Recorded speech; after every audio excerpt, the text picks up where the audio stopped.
I want to start by sharing a quote with you, and I want you to listen very carefully to what the quote is saying. Those who mind don't matter, and those who matter don't mind. And that's by Bernard Baruch. The reason that I wanted to share this quote with you is to talk about the people who really matter in our lives are not going to mind when we show up less than perfect. And those who do judge or care about how we show up don't really matter. Another way of explaining this is the Teddy Roosevelt quote about the man in the arena. Brene Brown speaks to it. I quoted this in my book, Free to Be, A Pathway to Inner Liberation. And basically, what it means is that the people in the stands judging, looking down on you don't really matter because they're not in the arena doing the work, getting sweaty, dusty, and bloody, and trying to live by growing and becoming a better version. So if they're not in the arena doing the work and they're just in the stands and they're passing judgment, then their comments don't matter. Now, I say all this and I can hear you saying to me, but Kim, I don't know how to not allow other people's opinions and judgments of me impact me. And I hear you, especially if you're a perfectionist. And if you are listening to this podcast, Masks Off for People Pleasers and Perfectionists, I am Kim Gross, your host. If you're listening to this podcast, thank you so much for being here. Thank you for showing up, tuning in, and I do hope that I can bring value to you so that you can start to feel inspired to make shifts in your life. So, okay, I hear you. And what I'm going to title this episode is, and what I want to talk about in this episode is that perfectionism will not protect you, but vulnerability will. What do I mean by that? Let's unpack it. So often we think and we believe that if we put on our perfection mask, that we are somehow going to protect ourselves from being criticized, being hurt, rejected, judged, or abandoned. If you wear the perfection mask, you started at an early age. This is probably a pattern that you have been living out for a very long time. And at some point, you decided subconsciously that you needed to protect yourself by being perfect in every way. You thought that would keep you from being hurt. The problem is that when we wear a mask or we're carrying out a pattern, playing out these patterns, we're coming from a wounded place and from a place of trying to protect. And therefore, we're not allowing ourselves to be our true selves. And if we're not our true selves, how is someone else supposed to really know us or connect with us? I shared many stories in my book about how this used to play out for me many years ago. I used to have different parties at my house, like whether it was a pampered chef party or it was a party for selling decorations for the home, candle parties, whatever. It was just a way to bring people together. I used to host bunko at my house. Anytime that I had one of these parties, I would go to such lengths to make sure everything was perfect. The house had to be completely picked up, everything put away. I had to have just the right drinks, desserts, the right hors d'oeuvres, and more so when the guests would arrive and they were at my house and they're like, oh my gosh, your house is so beautiful and this and that. I was playing into that role as if those were the things that were important rather than really showing my true self. It was like talking about the house, the pool, or this or that. And not that that is bad in and of itself to talk about those things or to put focus on those things. It's not a bad thing. I enjoy having a beautiful, nice house. I enjoy putting on nice clothes or looking nice and having things neat and orderly. The point is where it becomes unhealthy or becomes pathological is when I identify, and I identified or I attached my worth to those external things. I attached my worthiness to the external validation that I was receiving from the people that came to my house. It was an endorphin hit. It was like a drug. It felt really good when someone would say how everything looked amazing. I was going to these extremes to make everything perfect and make myself and my life appear very perfect. When in actuality, my inner world, my inner landscape was often chaotic, messy, and imperfect. I had a lot of pain and struggle, and I wasn't sharing those parts of myself. I would hide those parts. And furthermore, I would even hide those messy, wounded human parts of myself with even friends and acquaintances. So, what I'm saying is that it's really hard to connect and it's hard to even have joy and to feel alive when you are working so hard and a perfectionist will work tirelessly on trying to protect oneself by hiding the wounded, messy parts. And so that's why this episode will be titled that perfectionism will not protect you, but vulnerability will. So, how does vulnerability protect one self?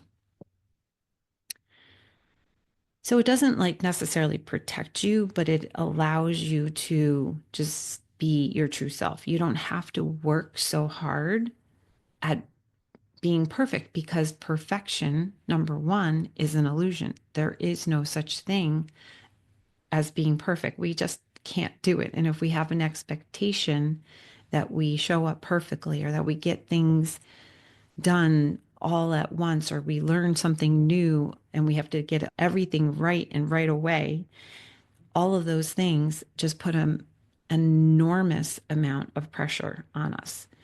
But when we can show up as vulnerable with others and just say, look, I'm really struggling with this or that, or I might be appearing as being a little messy right now or imperfect, and it just is what it is. This is the human part of me. When we can have that kind of courage to speak up and show our imperfections, share our vulnerability, that's what allows us to matter even more to people, to be seen even more. That's why Brene Brown went viral on her TED Talk for vulnerability. She teaches it, writes about it, talks about it, because even though so many of us feel or have this outdated belief system that being vulnerable means being, it takes tremendous courage to show up vulnerably. That's where the gold is. We have this outdated belief system that being vulnerable is weakness. When you can show up and just share who you truly are and recognize that perfectionism is an illusion and that it's about progress. It's about when you know better, you can do better. It's about doing your best each and every day, one day at a time, one moment at a time, and being gentle with yourself, having compassion and grace for when you're falling short or you miss the mark. There was a time when my kids were younger, I missed the mark with them every single day, so many times, like every day, several times a day, because I just didn't know then what I know now about parenting. Even the way that I was showing up had so much to do with my own patterns, my own wounding. And until I was able to heal more of that, I was able to show up differently with them. But when I didn't, I used to beat myself up constantly.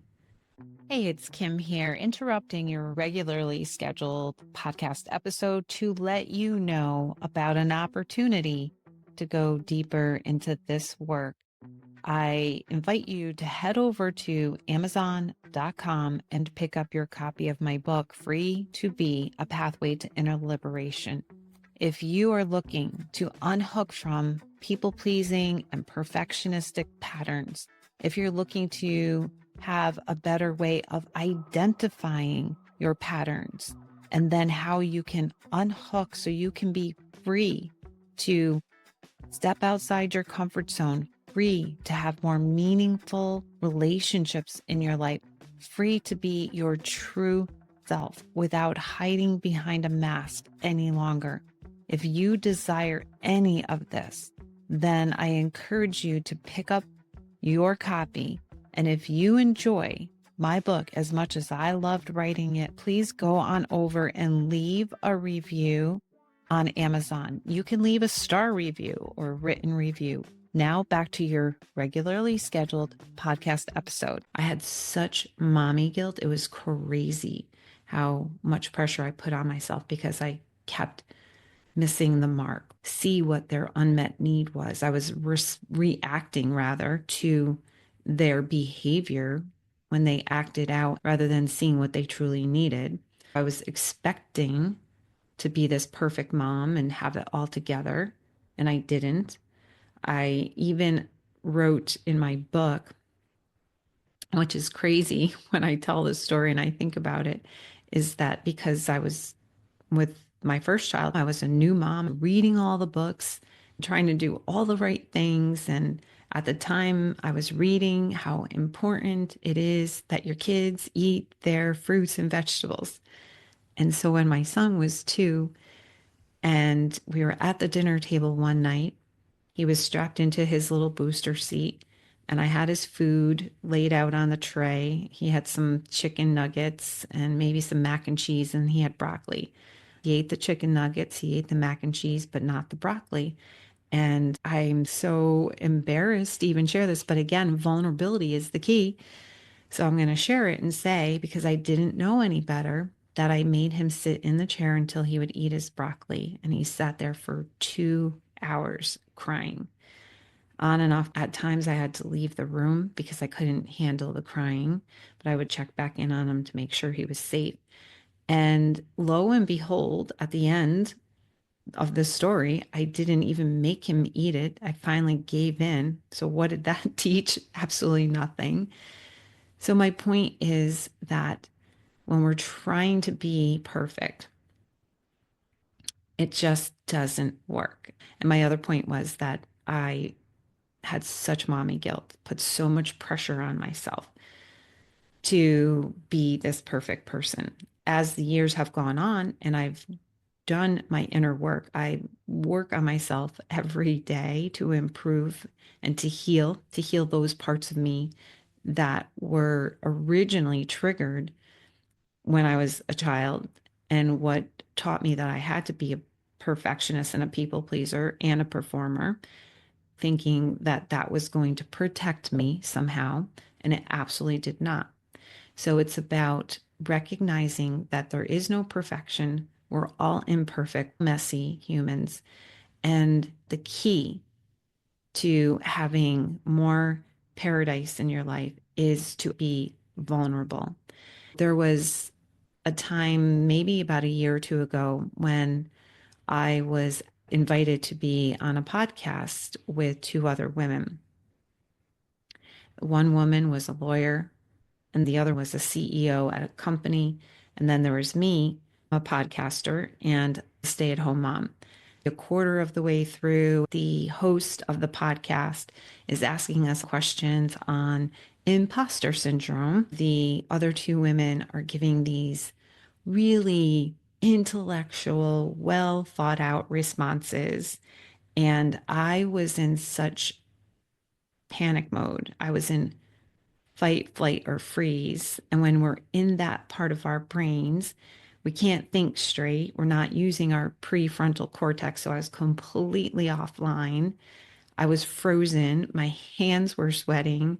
I don't even remember what I was saying in my responses. I finally said, okay, I thought I was going to black out at one point. So I said to the host, okay, hang on a second. I said, first of all, am I allowed to swear on your podcast? And she said, yes, of course. So then I just said, I feel like such a fucking imposter right now. And I went on to explain how I felt like a fish out of water. I was comparing myself to these two women because they had a title of lawyer and CEO, and they seemed more intelligent than I, which it was not the case. I actually was giving really well thought out responses, and especially after this point of being vulnerable, transparent, and honest with what was really going on inside of me, everyone was able to take a big, deep breath. The two women said they felt the same way. So we're all in the same boat. So many of us are feeling like we are imposters, or we're feeling like we have to put on a mask. We have to put this best foot forward all the time. And it's not safe to be authentic. It's not safe to be vulnerable. It's not safe to be our true selves. I call bullshit on it because in actuality, we end up connecting more when we're being real, when we're being ourselves. After I said all that, we had a great conversation. It was a great podcast interview. So, what I'm here to say and share with you is that the key is that vulnerability is what's going to protect you, not perfection. Vulnerability is going to allow you to be more alive, more free. And that's what this whole quarter is about, having more freedom, more space in your life, more joy, more peace, to have such unshakable, unwavering confidence that who you are, just because you were born, is more than enough. You are more than enough just because you're here. I don't care who you are listening, what you've been through, what you do for a living, what trauma you've had, what horrible experiences. It doesn't matter. It does not impact or change your worthiness and who you are. And I want you to remember that. I hope this episode was helpful. I hope it inspires you to take off your mask of perfectionism. I hope it inspires you to find the courage to be your true self, to heal, do the work, heal the trauma, heal those wounds, get rid of the pus, get rid of the infection in those wounds, those patterns that keep driving the bus, that make you show up as a perfectionist, as an overachiever, as someone who has to prove yourself. You don't have to prove your worth to anyone. And I know that that can feel that way. It feels like you have to prove yourself in your friendships, in your romantic relationships, in your work, in your business, in your career, whatever it is you feel like you have to prove. If that's the case, then maybe they're not for you. It's not for you. And you need to change or pivot. Because at the end of the day, what does matter is that you get to experience what it's like to be truly free, to be. And that is a pathway to inner liberation. So I will see you next time on Masks Off for People Pleasers and Perfectionists. Hey, Kim Gross here. Thank you so much for tuning into this episode of Masks Off for People Pleasers and Perfectionists. I invite you to hop on over to my website, kimgrosscoaching.com. Right there on the front page, there's a quiz for people pleasers and perfectionists. You can find out if you have tendencies. You can also get into my newsletter where you will be given valuable content every week on different topics I share here in the podcast. And if you really did enjoy this episode, if you found it helpful, if you found it valuable, please go to, if you're on YouTube, go and subscribe. If you're listening on your favorite podcast platform, then I invite you to leave a review. You can even do a star review. It doesn't have to be a written review. If you know of someone who can benefit from this podcast or this particular episode, please share it with them. I'll see you next time.